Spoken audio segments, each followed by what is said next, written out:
Hey, and welcome to this episode of Connections, Coffee, and Confidence with me, Janice. This podcast is all about strategic communications, messaging, and content creation.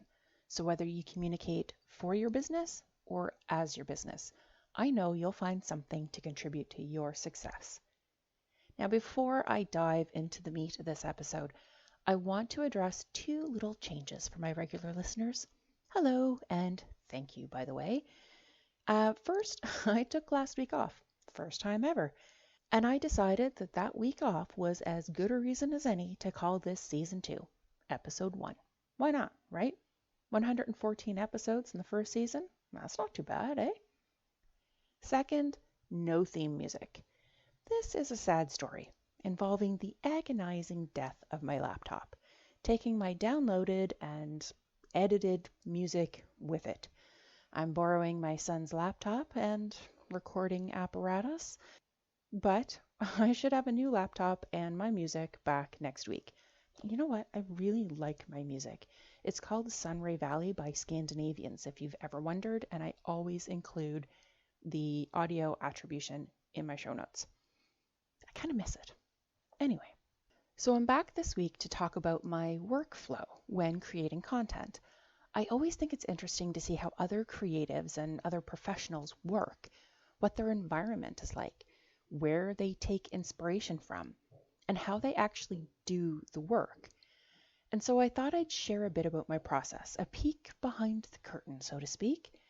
In reflection, this workflow description, it's a bit factual on either end, and I kind of buried the magic in the middle. So if you aren't particularly interested in the finer details of office decor, fast forward the next 30 seconds or so. Now I start every day with journaling. Lots of gratitude, and I throw in an affirmation or two. I've actually been using the same affirmation for a few years, one I totally made up for myself. And I also drink my coffee. Big shock. I usually chat with my dog. He's a very good listener. And I do this before everybody else gets up. After everyone has left the house, I typically go to my office to start the day. My goal is to stop working when the boys come home from school, although, depending on the day, it doesn't always work out perfectly. My environment is very much a work in progress. We may be in the new house for 10 months now, but things take time to settle and smooth out. For us, anyway. In this house, I actually have a proper room with windows and furniture as an office. In contrast to my cubby under the stairs where we used to live. It feels quite luxurious, but it's actually quite difficult to heat in the Canadian winter with all those windows. So I really only moved in once the snow went. And now that we've unpacked the small room heater, finally, I look forward to using this room all year round. I have a massive bookcase, one of a few in the house, because I read. And I like to have these books right next to me in my office.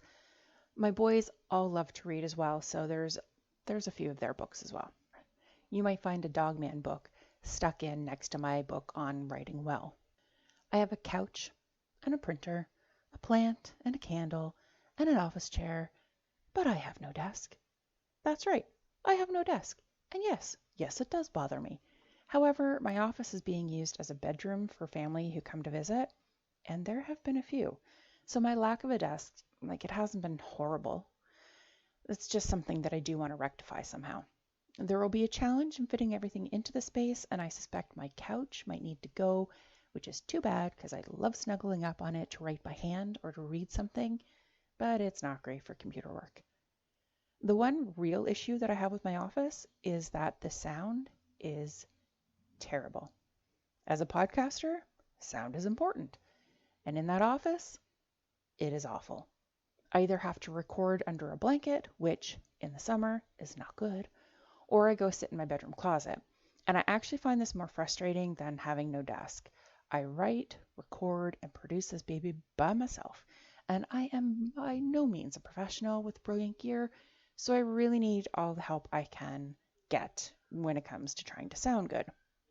I try to have quiet when I'm writing. I used to work with a playlist by Manifestation Babe, Catherine Sankina, playing, But honestly, I find I get like 2 songs in and then I blank the rest of it out when I get into my groove, so I figure why bother? My phone goes on silent, unless I'm expecting a call, and the temptation to scroll Twitter or Instagram is really difficult to resist. So I only grab my phone when I leave my office to let the dog out or get more water or go pee because I drink 3 to 4 liters of water every day. Yes, I take frequent breaks. But the phone has to be put back down when I walk back into my office. Otherwise, I'd be deep in the Twitterverse and nothing would get done. And to be honest, I need to paint my office and organize it a bit differently and, make some adjustments. But it's fairly functional, and that is the physical environment. But then there's that other, less concrete environment to be aware of. I'm not going to call it mindset because I don't think that's what it is. I don't know, maybe it is. But let's call it the emotional environment. Okay, I am a bit woo. If you've listened to me before, you know I am incredibly practical, but I also have an open mind. So I have a few crystals, and yes, I charge them in the full moon. I have a particular candle for burning when I really need some clarity and life is too noisy for me to contemplate the bigger picture or the smaller details. I left my vision board at our old house, in the fire pit out back, to be precise, and I felt okay doing that because I had actually accomplished quite a bit of it and I felt ready for an upgrade. An upgrade I've been feeling a pull to create, so that'll be an addition to the decor, as well as another layer to helping me plan and focus on what I believe to be important. So really, my physical environment is just the space with a few little emotional things in there. My process for creating content is organic in many respects. I feel like it's a part of me. Like I can't understand when people say they could never do what I do because I can't fathom not creating content for me or for my clients. It's instinctual and it's comfortable. But peel away the soft fuzziness of those words, and you will find a structure that I truly think anybody can work with. That structure, or the basis for all of my work, is having the bones of communications plan. When I create content, I have a goal that I've worked out with the client, which is based off of their business goals. I have an audience in mind. I have a messaging structure. These 3 things give me the springboard to create anything and everything. I should mention that the budget is predetermined because that shapes what I do as well. So when I know what I'm saying and who I'm saying it to, that shapes how and where and how often I'll say it. That provides me with the parameters to work with, the outline to color in. When working with messaging and reputations, one must have patience. These are not typically fast-acting solutions that you implement and see results overnight. PR is about building a reputation over time that will see you through difficulties, like a recession. It's about creating a relationship with the people who buy from you so they see your intrinsic value. And that time investment means patience and lots of repetition of your messages. Another thing about PR is that it's often what's called earned. There's no payment involved to get your coverage in the media. There's no buying space in a magazine to tell people about who you are or what you do. A good PR person sees connections between things happening in the world and their clients and knows how to tie it together. The inspiration piece of my workflow, well, while I have my messaging and my audiences and my goal in mind, this next step becomes a bit organic. I read lots of different things. I have an app called Flipboard, which is a digital newsreader. People flip magazine and newspaper articles and video into the app. So I end up getting exposed to articles in the Hindustan Times, The Independent, The Globe and Mail, Saltwire, Vogue, WhoWhatWhere.com, CBC, Apartment Therapy, and I could go on and on. Point is, I read a lot and a lot of different things. I look at what's trending or even what's not trending on the different socials. No, I am not on them all. I haven't a clue how to work TikTok or Snapchat, for example, but I get to see them when they make a fluffy article on some fluffy website, so I see what makes the headlines and what people are interested in enough to bridge the media from TikTok to a written word. I do keyword searches, like I mentioned in episode 113, how to use social media for content research, which I will link to in the show notes. Totally recommend you go check that one out. I check the comments and the questions, and I poke through some of the groups and the memberships I'm in just to see what people are talking about right now. And big surprise, I listen to podcasts. I listen to economics, advertising, small business, law, and a few people or interview based ones where the person's story is what is getting them on there. I like to listen to thoughts and opinions to see how people are framing things. And really, I also listen to see if I like the way the podcaster is doing things, so I can see if there are ideas that I can take for myself. For example, I've been toying with the no opening monologue bit, flipping back and forth to opening with words versus the theme music and just saying my wee spiel about communications. Because while I've heard other people doing it that way, both ways, and I don't know, I'm just trying it on for size because I can. I listen to the radio. I check what's local for myself, but also for my clients. I look at different industry related websites and blogs and I fiddle around just taking in information. To be honest, I kind of feel like a basking shark. You know those sharks that filter feed? Like they just swim through the water with their mouths open, gathering all the plankton and leaving behind what they don't need. That is how I travel through life, although I do tend to keep my mouth closed and just my brain open. And I do this all of the time. When I worked at the PR agency or a nonprofit or any of the other PR jobs I've worked outside of my home, I have always looked at the relevant media to see what's going on. Go in, get coffee, collect the newspaper or magazines or whatever, and sit and read for about an hour. Now, there are those who say, must be nice. How lovely for you to sit and read, drink coffee, and call it work. And maybe you're thinking that yourself. And it's okay. I understand how it looks from the outside, and I don't hold it against you. But you know what? It is work. Because you have to look at what's happening and then decide if it relates back to your goal and your audience. Can you make something out of that little tidbit of news for yourself? Can you contact that reporter about doing a follow-up piece with a different angle? Can you write an op-ed? Can you create a YouTube video? Can you host an event to demonstrate that thing or your version of it? Can your messaging fit inside that idea? And will your audience go for it? These are things to think about. And yeah, it's organic, like having these thoughts, but it's critical thinking based off of your planned framework: goals, audience, messaging. So framework, information intake and evaluation, and then I move on to the actual creation.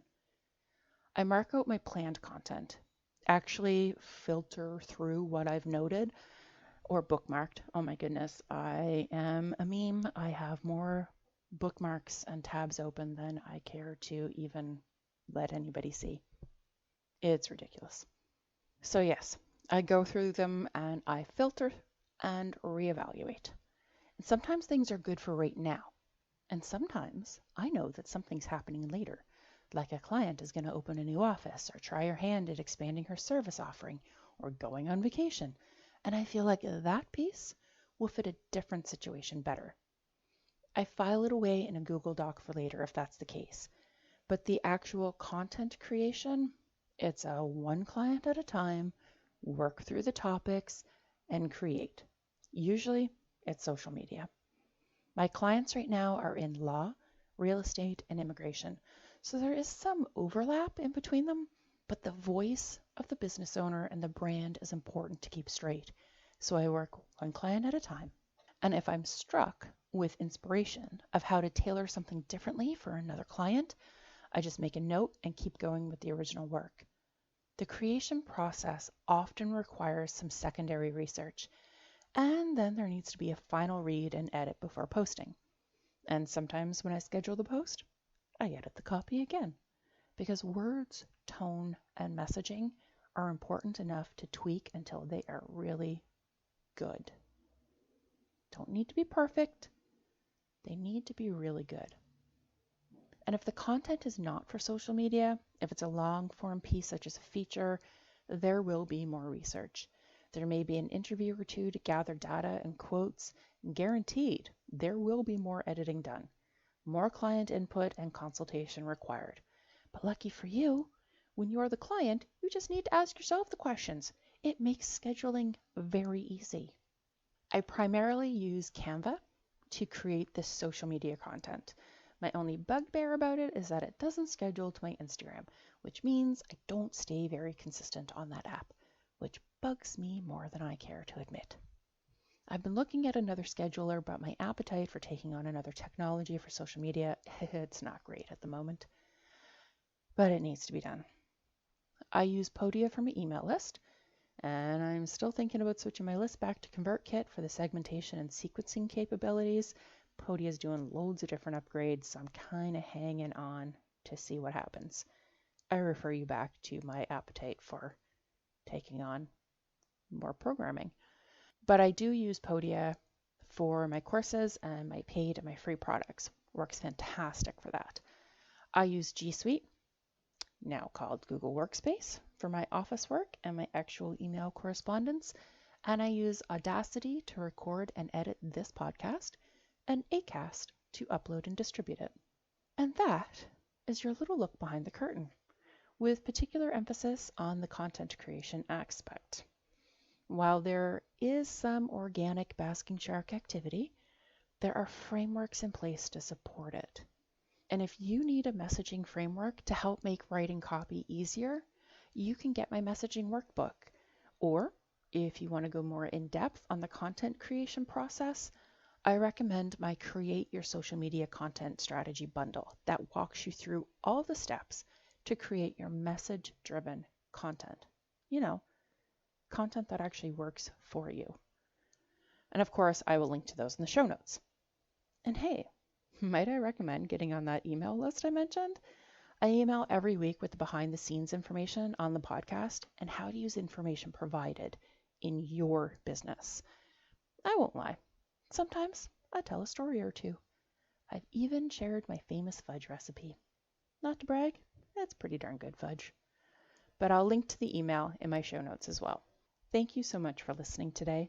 I'll be back next week with another episode. But until then, my friend, I hope you have a fan-freaking-tastic rest of your day.